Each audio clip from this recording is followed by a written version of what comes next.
Nyowacho chwalo omenda maromo bilion 30.5 mag siro somo mag sikunde sekondar kod kuonde tiegruok mamalo.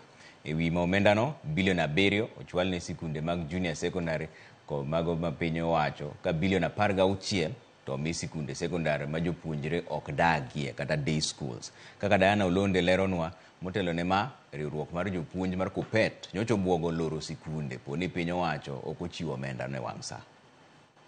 Higani, jopuonj madongo mag skunde osebedo kawuok oko mar ng'ur ewi midhiero ma gin godo e tayo skunde kaluwore ni piny owacho osebedo kadeko kod chwalo omenda ma owinjo konye tayo chenro mag somo ahinya to e skunde mag sekondar. Juma ma okalo, riwruok mar jopuonj mar KUPPET ne obwogo chiko jopuonj madongo poni piny owacho ok ne ochwalo omenda ne skunde bang' juma achiel. Siling 22,244 pesa monego beni oseore skul sani onego beni en 11,122.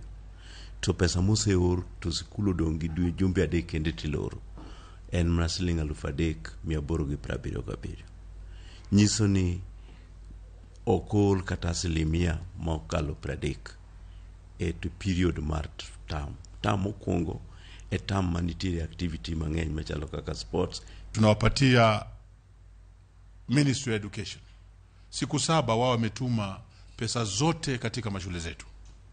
Tunajua pia kuna madeni ya shilingi ya zaidi bilioni 54, lakini kwa saa hizi kwa siku 7 ambao zinaja wao wamelipa zile pesa zote ambazo zitahitajika katika shule.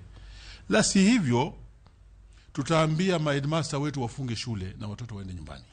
Piny owacho rito dwaro mar KUPPET kendo bang' dala 7 bang' kwayogi ogol bilion 30.5 ne skunde mag sekondar kod kuonde tiegruok mamalo.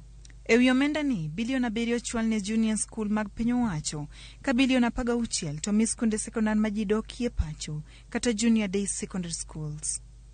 Ne somo mag kuonde tiegruok mamalo, piny owacho chwalo bilion 6.7 e chenro mag hola mag HELB, ka bilion 3.9 gin sire yor scholarship.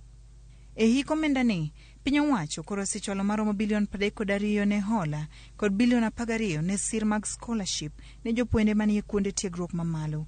E chak tam manyien, riwruok mar jopuonj mar KUPPET nyicho okoni poni pesa ok noluwo jopuonjre skul e wang' sa kaka dwarore, to skunde mag sekondar biro bedo kod ng'anyo maduong' e pacho kae. Diana Olonde, Ramogi TV.